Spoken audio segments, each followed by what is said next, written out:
Welcome back to our channel UGC NET Hindi Pathshala पर आप सभी का स्वागत है। जैसा कि आप सभी जानते हैं हम पीवाईक्यू सीरीज सॉल्व कर रहे हैं और उसमें हम 2024 का पेपर सॉल्व कर रहे हैं, जो कि हमारा फर्स्ट शिफ्ट का पेपर अभी हम सॉल्व कर रहे हैं, जिसमें हमने एक पार्ट में क्वेश्चन 1 से 30 तक सॉल्व कर लिया है। अब हम क्वेश्चन नंबर 31 से आगे स्टार्ट करेंगे और आज की क्लास में क्वेश्चन नंबर 60 तक सॉल्व करेंगे। ओके, लेट्स स्टार्ट करते हैं क्वेश्चन नंबर 31 से। क्वेश्चन नंबर 31,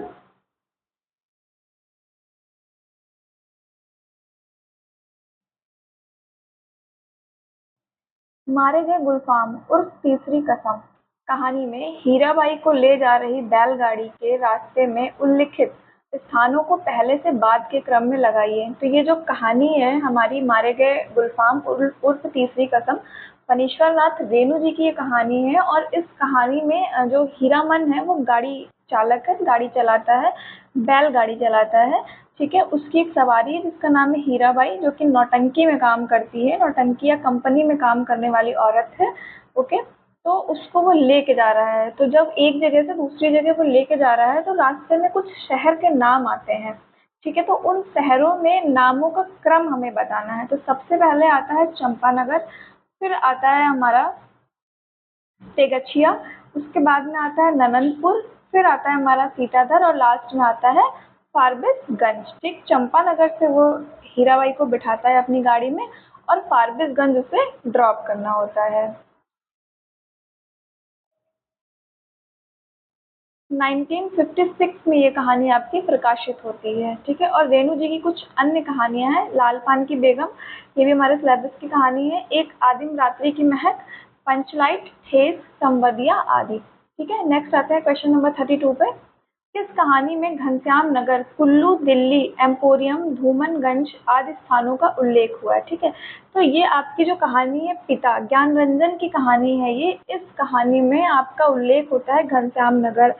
इसी घनश्याम नगर से ही स्टार्ट होती है कहानी की, शुरुआत होती है। ठीक है, तो इसमें कुल्लू, दिल्ली, एम्पोरियम, धूमनगंज आदि। धूमनगंज ना ये प्रश्न में मिला है, स्टोरी पढ़ते हैं तो हम इसको स्किप कर जाते हैं। ये तो हमारे बहुत फेमस नाम है, हम इनको याद कर रख ले रहे हैं, लेकिन धूमनगंज जो है ये बहुत फेमस नहीं है, तो इसको नोट कर लेना। नेक्स्ट टाइम कभी भी आगे चल के पेपर में ज़रूर रिपीट होगा कि जो पिता कहानी है उसमें किन किन शहरों का जिक्र हुआ। जैसा कि अभी हमने देखा है जो हमारी तीसरी कसम कहानी है उसमें पूछा गया ना, तो ऐसे सेम इसमें भी पूछा जाएगा। ठीक है, परिंदे आपकी कहानी है निर्मल वर्मा की। और अमृतसर आ गया, ये भीष्म सहानी की कहानी है। कोसी का घटवार, ये शेखर जोशी की कहानी है। और ये जो हमारी कहानी है पिता कहानी, इसमें पिता जो है बहुत जिद्दी प्रवृत्ति के होते हैं, जो अपने बच्चों के द्वारा, उनके बच्चे आधुनिक सुख सुविधाएं उनको प्रदान करना चाहते हैं, लेकिन वो अपने जिद पने के कारण सबका विरोध करते हैं। ठीक है, नेक्स्ट क्वेश्चन आते हैं 33 पे। ये कहानी हम लाइन बाय लाइन पढ़ेंगे जब हम क्वेश्चन अपने मतलब कंटेंट वाली क्लास करेंगे। क्वेश्चन नंबर 33, मानव कब दानों से भी दुर्दांत, पशु से भी बर्बर और पत्थर से भी कठोर, करुणा के लिए निरवकाश हृदय वाला हो जाएगा, नहीं जाना जा सकता। चंद्रगुप्त नाटक का उक्त संवाद किसका है? तो चंद्रगुप्त जो नाटक है जयशंकर प्रसाद जी का नाटक है, और इसमें ये संवाद है सिंहरण का। सिंहरण एक पात्र है चंद्रगुप्त नाटक से, चंद्रगुप्त जयशंकर प्रसाद का 1931 का नाटक है। ठीक है, इसमें कुछ अन्य पात्र भी वो देख लेते हैं। चाणक्य, चंद्रगुप्त, सिंहरण, पर्वतेश्वर, राक्षस, अलका, कॉर्नेलिया, कल्याणी, मालविका, सुहासिनी। देखो, जो आपका नाटक है, कहानी है, उपन्यास है, इसमें जो ना आपके कथन बहुत पूछे जाते हैं और आपके पात्र वाले क्वेश्चन बहुत पूछे जाते हैं। तो हम हर नाटक, हर कहानी का जो हमारे साथ में डिटेल सोल्यूशन है उसमें हम अगर दिया है तो फिर हम उसको देखते चलेंगे, बार बार सुनने से चीज़ें हमें याद होती हैं। ठीक है, बहुत अच्छी लाइन है, थोड़ा सा मैं इसको एक्सप्लेन कर देती हूँ। मानव यानी कि मनुष्य कब दानों से भी दुर्दंत और पशु से भी बर्बर, पत्थर से भी कठोर बन जाए ना, ये नहीं कहा जा सकता।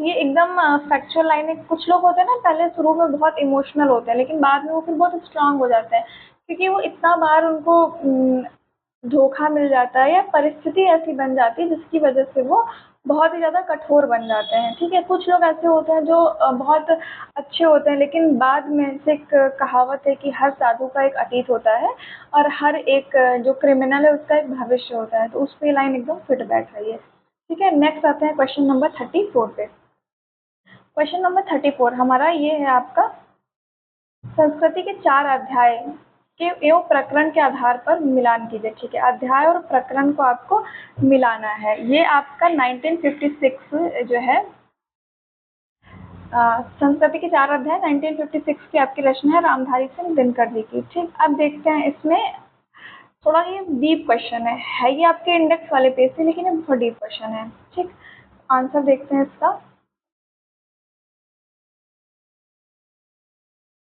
भारतीय जनता की रचना और हिंदू संस्कृत का आविर्भाव, ये आपका आर्य द्रविड़ समस्या है, इससे प्रकरण संबंधित है। हर अध्याय में ना कुछ प्रकरण दिए हुए हैं, वो उसके नाम पूछे गए हैं। ये सीक्वेंस में भी आ चुका है। प्राचीन हिंदुत्व से विद्रोह, बौद्ध आंदोलन के सामाजिक प्रसंग, इससे संबंधित है। ये आपका पहला अध्याय है, ये आपका दूसरा अध्याय है। हिंदू संस्कृति और इस्लाम, ये आपका तीसरा अध्याय है। संस्कृति और यूरोप, ये आपका चौथा अध्याय है। तो इसमें संबंधित है मुस्लिम नवोत्थान। हिंदू संस्कृति और इस्लाम, ये संबंधित है अमृत और हलाहल का संघर्ष। ठीक है, नेक्स्ट आते हैं क्वेश्चन नंबर 35 पे। क्वेश्चन नंबर 35 में आपके कुछ निबंध है और कुछ निबंध कार्य जिसको आपको मिलाना है। ठीक है, ये क्वेश्चन आपका जाएगा यूनिट 2 में। देखते हैं साहित्य की महत्ता, ये आपका महावीर प्रसाद द्विवेदी जी का निबंध है। साहित्य के मूल, ये बाबू गुलाब राय जी का निबंध है। सेम नाम वाले हैं, सिर्फ मूल्य और महत्ता का अंतर है।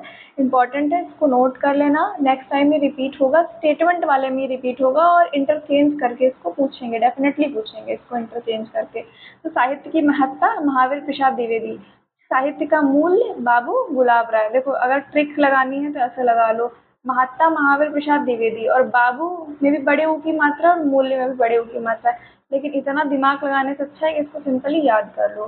ठीक है, फिर आता है साहित्य देवता। साहित्य देवता ये आपकी है माखनलाल चतुर्वेदी जी की।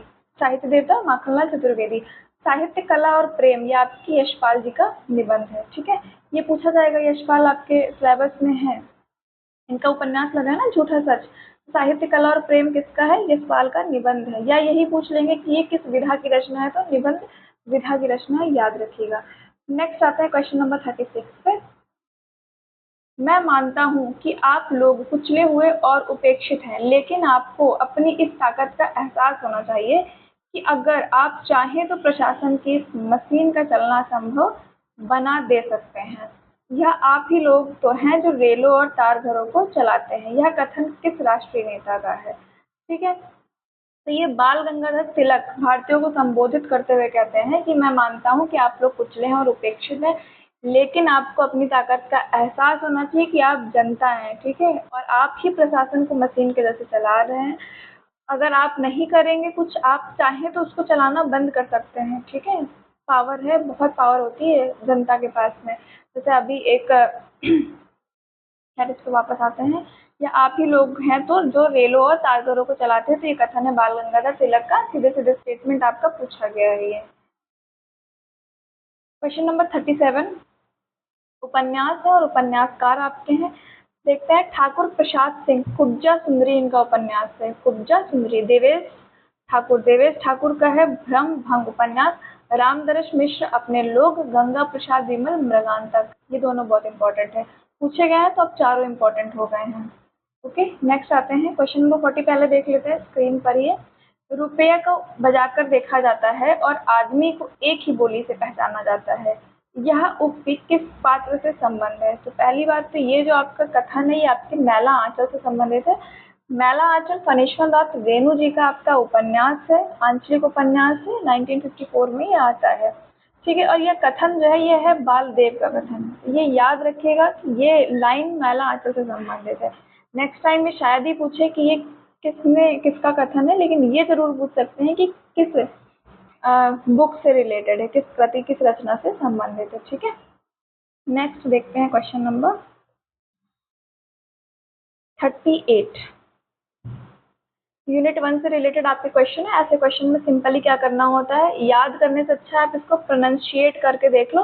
जैसे कि प फ ब भ, तो ये आपके ना दोनों आपके होठ आपस में टच कर रहे हैं, तो ये आपका द्योष्ट हो जाएगा। ठीक, ए थर्ड हो गया चारों ऑप्शन में, ठीक है। न, न, ल, ल, ठीक। तो ये आपका कैसा हो जाएगा, आपकी जबान हल्की सी पलट रही है ऊपर तलवे पे लग के, तो ये आपका वत्स हो जाएगा। फिर क, ख, ग, घ, तो क, ख, ग, घ ये आपके कंठ से रिलेटेड है ना, का मतलब आपके गले में भी इस पे प्रेशर पड़ रहा है, और थोड़ा सा आपका जो जबान है वो ऊपर तालव में टच भी हो रहा है, तो ये आपका हो जाएगा कोमल तालव्य, ठीक। च, छ, ज, झ, इया, इसमें क्या है, देखो ये आप जब बोल रहे हो ना तो आपको बोल के पता चलेगा आपका जो जबान है वो आगे की तरफ और पूरा का पूरा आपके तलवे पे टच हो रहा है, जो आपका आपके मुंह का ऊपर का हिस्सा है उसमें टच हो रहा है, तो ये आपका हो जाएगा तालव्य, ठीक है। आंसर ए आपका करेक्ट ऑप्शन हो जाएगा। नेक्स्ट देख लेते हैं क्वेश्चन नंबर 41। झुनिया को शरण देने पर पंचायत का दंड चुकाने के लिए होरी ने किसके हाथ अपने घर को 80 रुपए में गिरवी रखा था, ठीक।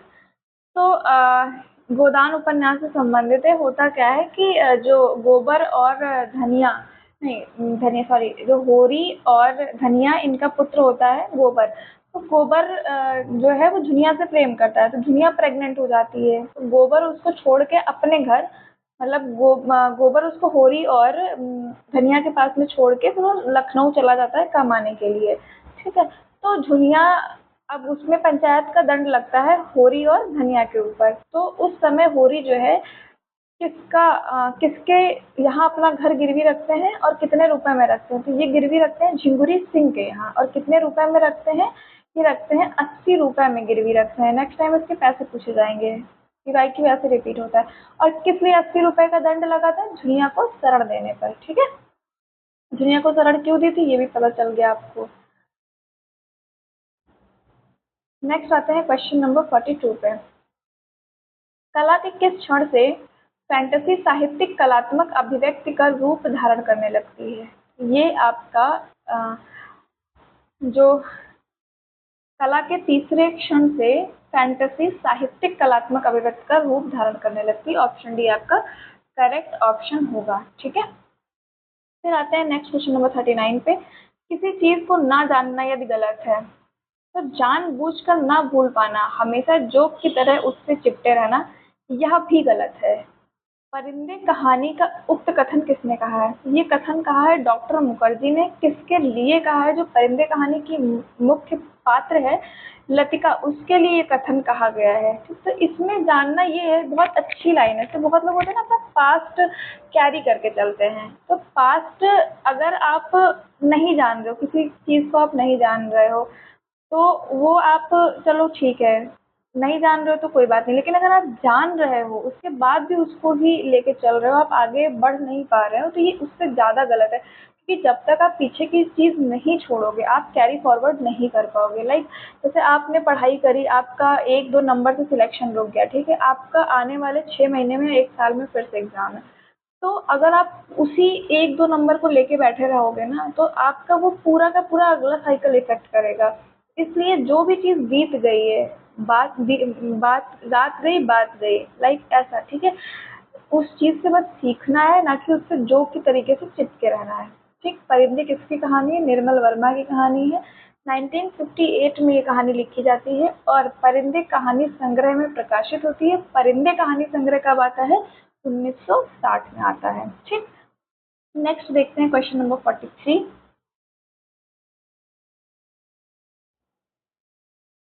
बाण भट्ट की आत्मकथा में आई पंक्तियों को पहले से बात के क्रम में लगाना है आपको, ठीक। तो ऐसे क्वेश्चन में हम ये जो 5 पंक्तियां हैं, पांचों की पांचों आपके बाण भट्ट की आत्मकथा जो ये उपन्यास है इससे संबंधित है, ठीक है। तो हम इसमें क्या देखते हैं, आंसर ही देख लेते हैं सीधे, तो हमें सीक्वेंस वाइज पता चल जाएगा और 5 लाइनें हमें पता चल जाएंगी।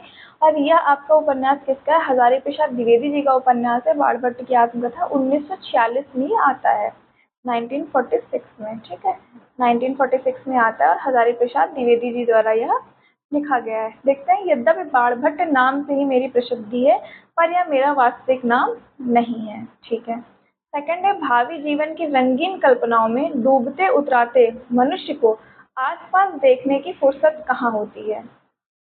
निपुणिका आंगन के बाहर मेरी प्रतीक्षा कर रही थी, उसकी सखी बनकर मैं जब बाहर आया तो। फिर फोर्थ आता है, निपुणिका ने अपनी स्वामिनी को छिपा रखने के लिए जिस स्थान को चुना था उसके दर्शन मात्र से मेरा हृदय बैठ गया। फिर फिफ्थ आता है, बिहार से जब मैं बाहर निकला तो चित्त प्रसन्न था, आती बार मैंने रास्ते की ओर दृष्टि नहीं दी थी। ये पॉइंट याद रखना कि बाणभट्ट की आत्मकथा में किस राज्य का उल्लेख होता है, बिहार का उल्लेख होता है। बिहार का मेला आंचल में भी होता है, लेकिन स्पेसिफिकली अगर बाणभट्ट की आत्मकथा का पूछ रहे हैं तो इसमें भी बिहार का हो रहा है उल्लेख। ठीक, नेक्स्ट क्वेश्चन नंबर 44, मजदूरी और प्रेम निबंध के अनुसार दोनों को मिलाना है। ठीक है, मजदूरी और प्रेम निबंध आपका अध्यापक पूर्ण सिंह जी का निबंध है।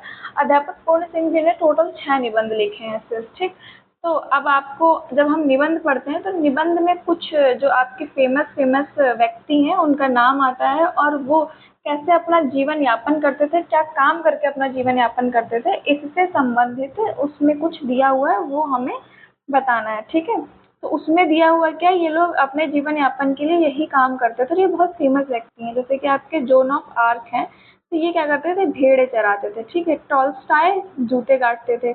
उमर खयाम ये तंबू सीते थे, तंबू टेंट बनाते थे मतलब।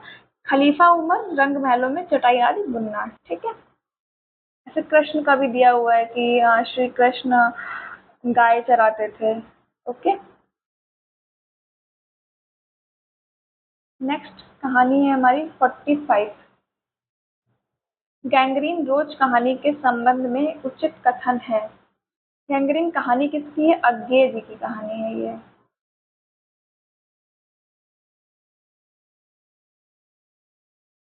ओके, देखते हैं। मालती को अपने परिवार और गृहस्थी से सुख का अनुभव होता था। अगर आपने स्टोरी पढ़ी है तो ये क्वेश्चन आप इजीली कर ले जाओगे। सारी स्टोरी हम लाइन बाय लाइन पढ़ेंगे।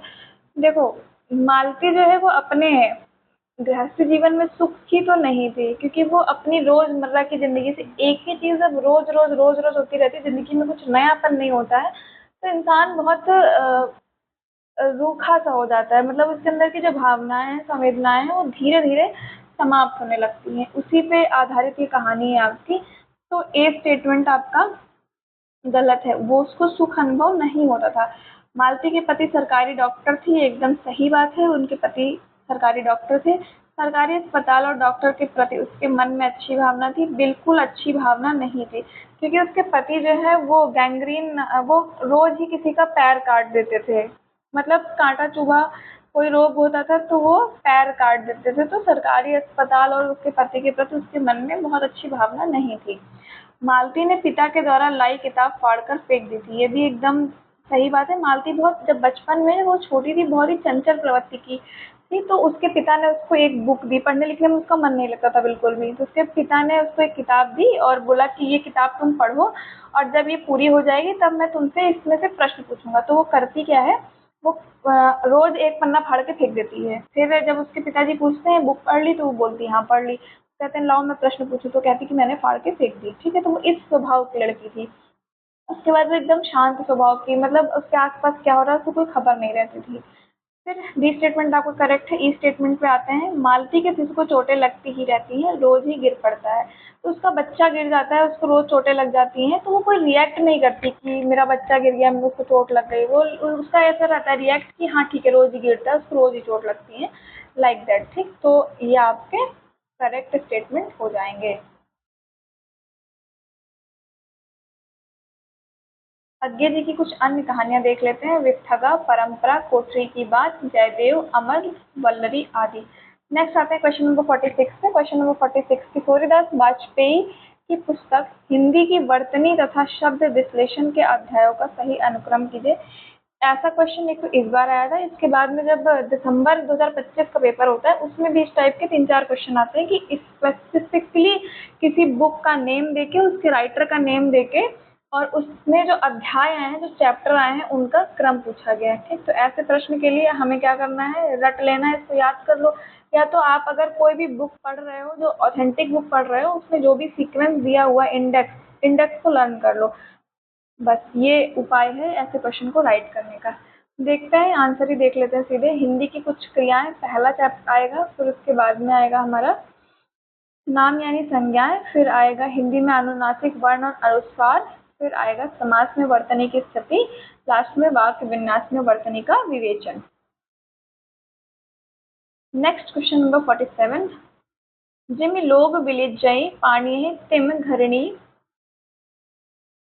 लई चित्त समरस जाई तखणे जई पुन ते सम निंद। ठीक है, तो ये जो आपके सिद्ध कवि है किसकी रचना है? ये आपकी सरहपा की, नहीं सॉरी ये आपकी कन्हपा की लाइन है। किसकी लाइन है? कन्हपा की।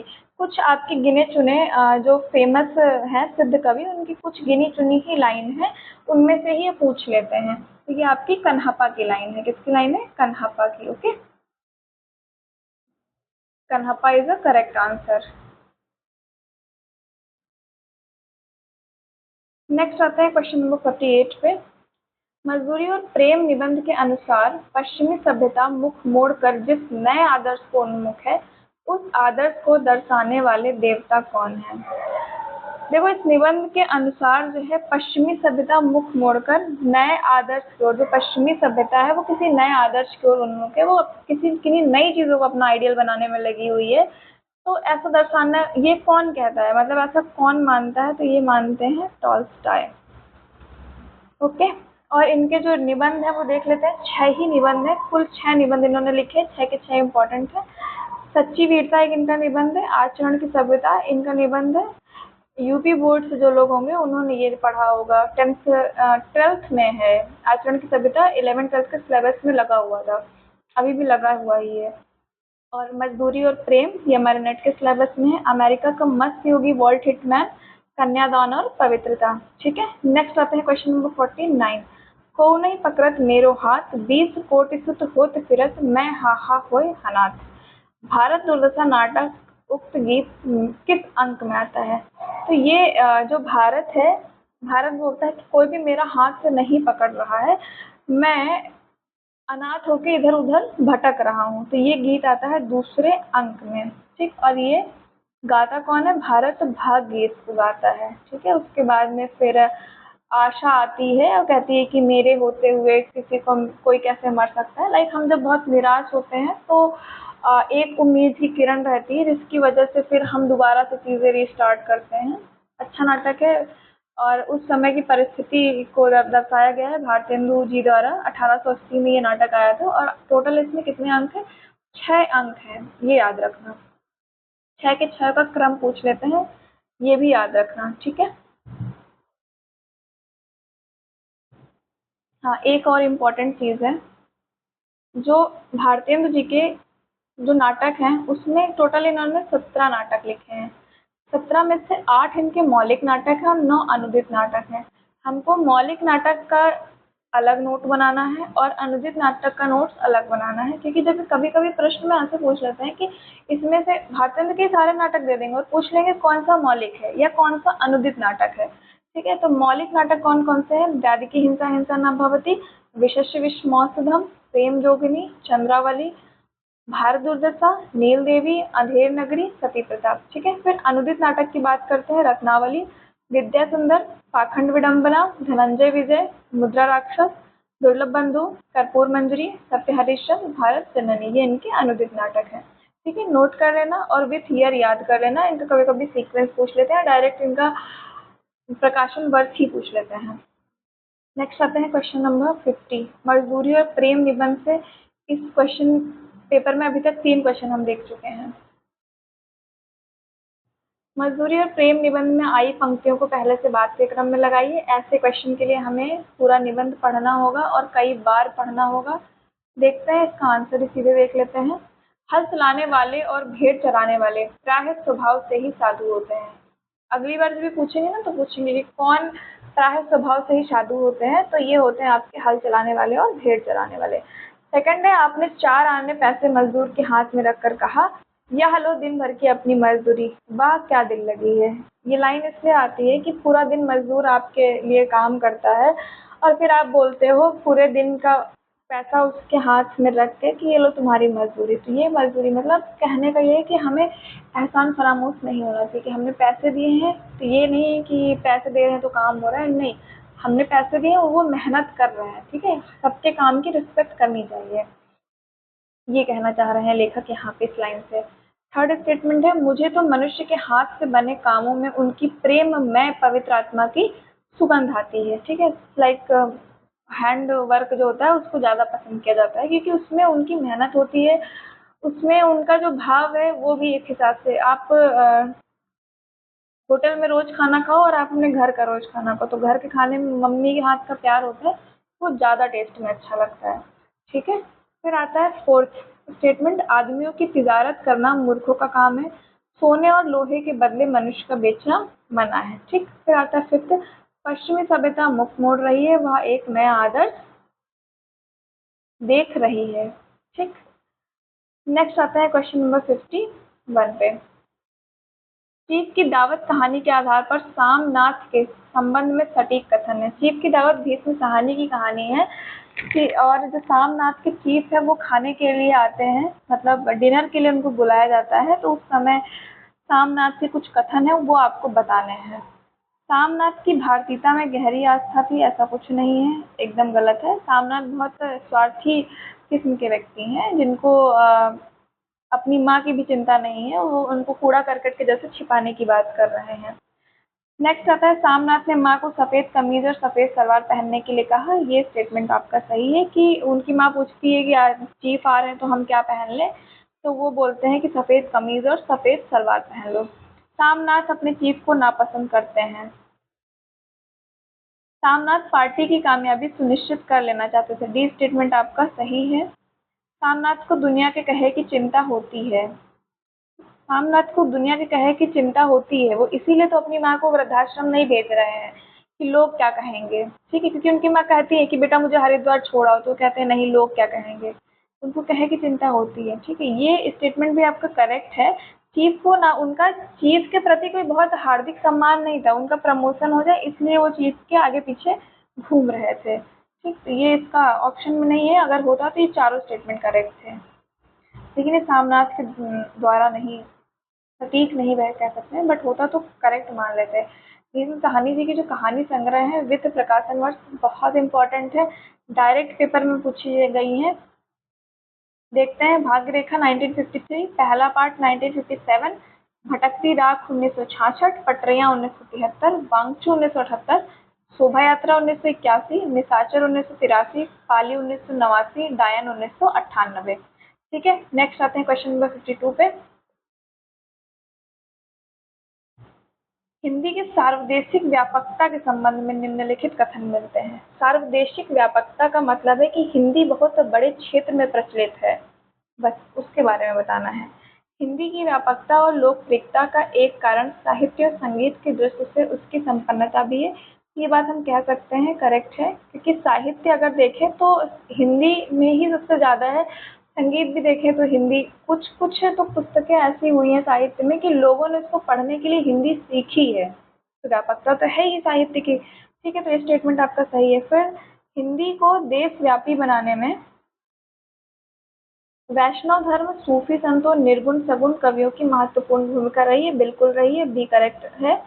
सभी रीतिकालीन हिंदी कवि राजाश्रित थे, सभी आ गया है तो ऐसा गलत है, सभी राजाश्रित नहीं थे, कुछ राजाश्रित थे आपके, या अगर सभी में मान लो 100 है, 100 में आपके 99 राजाश्रित थे, एक नहीं था, तब भी तो ये यूनिवर्सल गलत हो जाएगा ना, तो सी को गलत कंसीडर करेंगे।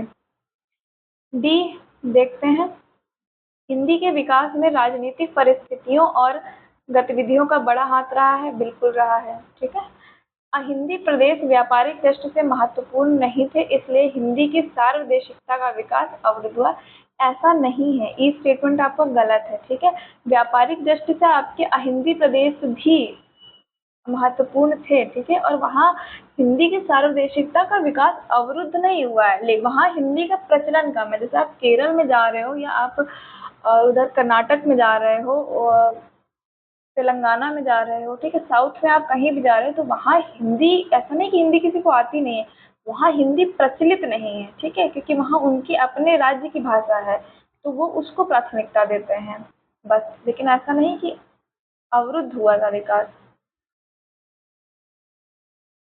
Next question number 53। Question number 53 में आपको जो आपके ये विचारक हैं उनको जन्म के अनुसार लगाना है।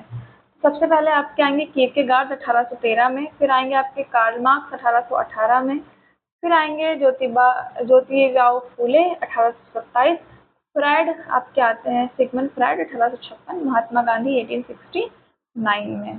ठीक है, और आपके जो सिगमंड फ्रायड हैं ये मनोविश्लेषणवाद के प्रवर्तक हैं। हो सकता है नेक्स्ट टाइम कभी आपको सीधे वन लाइनर में मिल जाए कि मनोविश्लेषणवाद का प्रवर्तक कौन है, तो कौन है, सिगमंड फ्रायड। ओके,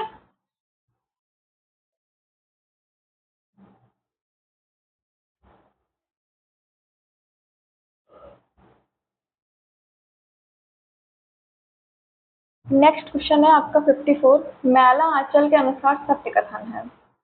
मैला आंचल 2 खंडों में लिखा गया, एकदम करेक्ट है, ये 2 खंडों में मिलता है। जवानी की सुंदरता आग लगाती है और बुढ़ापे की सुंदरता स्नेह बरसाती है। यह कथन फुलिया की माँ के बारे में है। ओके, यह कथन आपका फुलिया की माँ के बारे में नहीं है, पार्वती की माँ के बारे में है। किसकी? पार्वती के माँ के बारे में।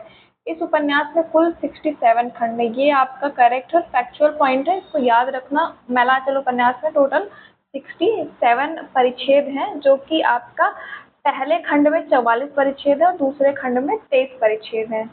पहले खंड में 44 और दूसरे खंड में 23।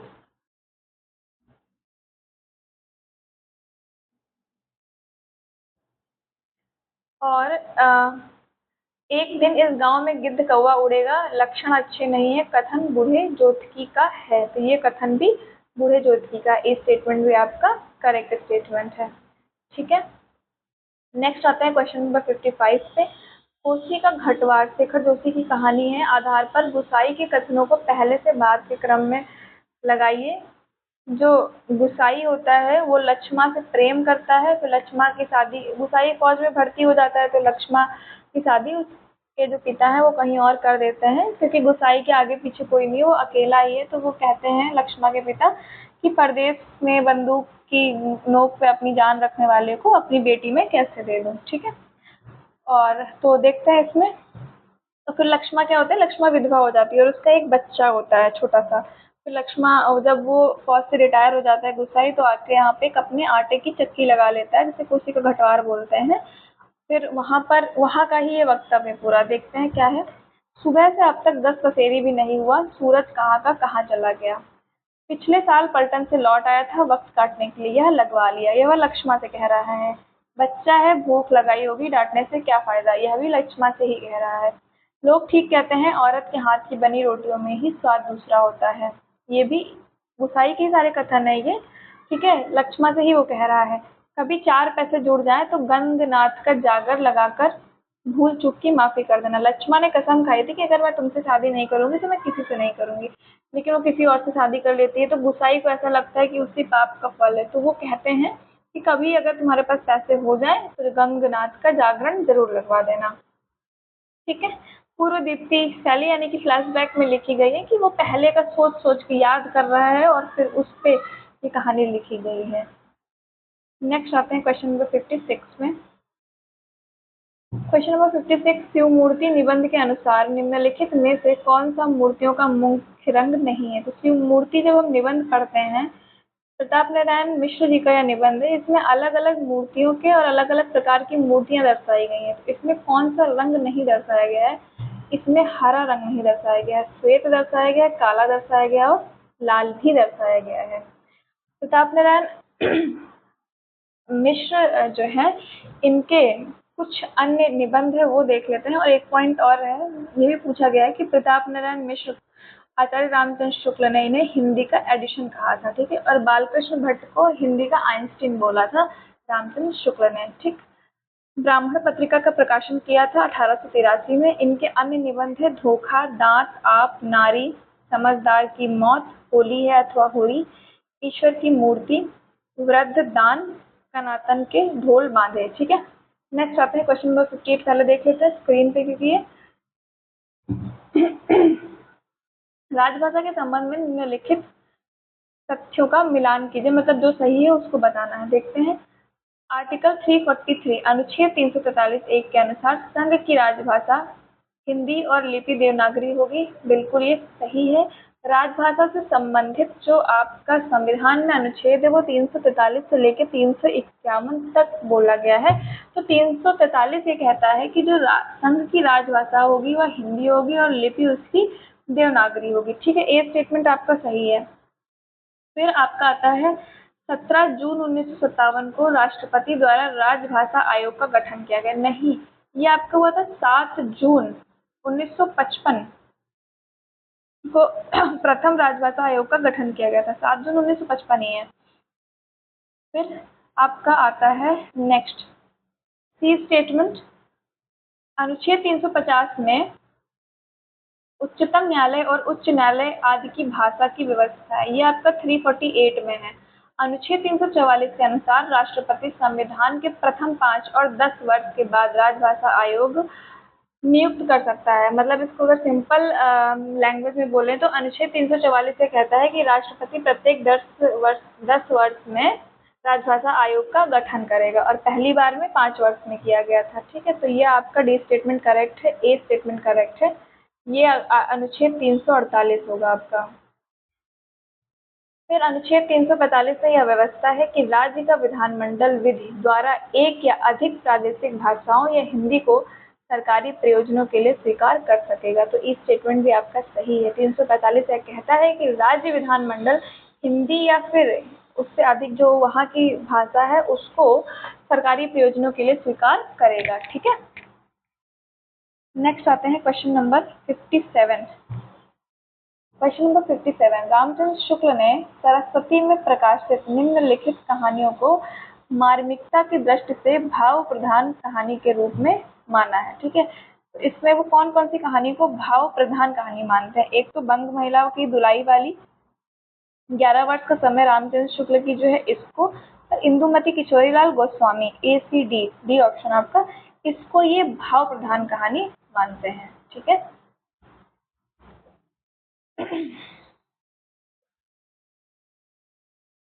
नेक्स्ट आते हैं क्वेश्चन नंबर 59 पे। क्वेश्चन नंबर 59, उत्तर प्रदेश सरकार द्वारा 31 जुलाई 1947 ईस्वी में गठित देवनागरी लिपि सुधार समिति के अध्यक्ष कौन थे? तो देवनागरी लिपि सुधार समिति जो 31 जुलाई 1947 को गठित हुई थी उत्तर प्रदेश सरकार द्वारा, उसके अध्यक्ष थे नरेंद्र देव। ठीक है, फिर नेक्स्ट आता है क्वेश्चन नंबर 60, आज का हमारा लास्ट क्वेश्चन है। प्रेमचंद्र घर में उल्लिखित निम्नलिखित तथ्यों को सही क्रम में लगाएं। प्रेमचंद्र घर में ये आपकी जो शिरानी देवी द्वारा रचित जीवनी है प्रेमचंद्र के बारे में, तो उसमें आपकी 5 लाइनें आई हैं, उनको क्रम में लगाना है। तो हम इसका सीधे आंसर देखेंगे। प्रेमचंद्र द्वारा मोटेराम शास्त्री नाम की कहानी लिखने पर एक शास्त्री महाशय ने केस दायर किया था। ए स्टेटमेंट सही है। अगली बार ये पूछेंगे कि किस कहानी लिखने पर शास्त्री महाशय ने केस दायर किया था मोटेराम शास्त्री ने।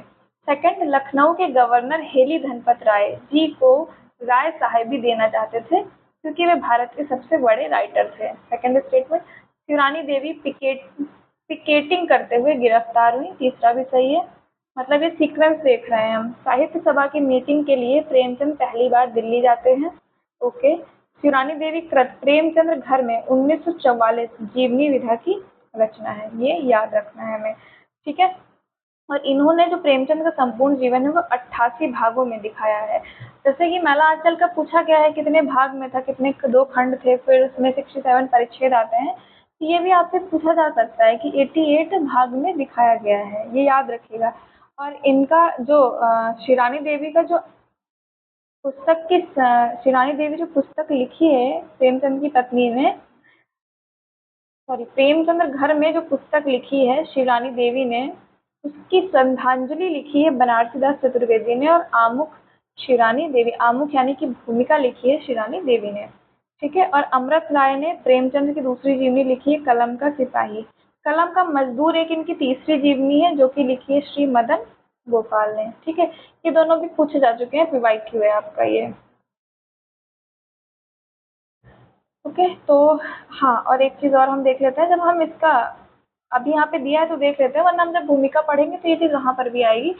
शिरानी देवी की पहली कहानी साहस थी। कौन सी पहली कहानी थी शिरानी देवी की? साहस। किस पत्रिका में छपी थी? तो वह छपी थी चांद पत्रिका में।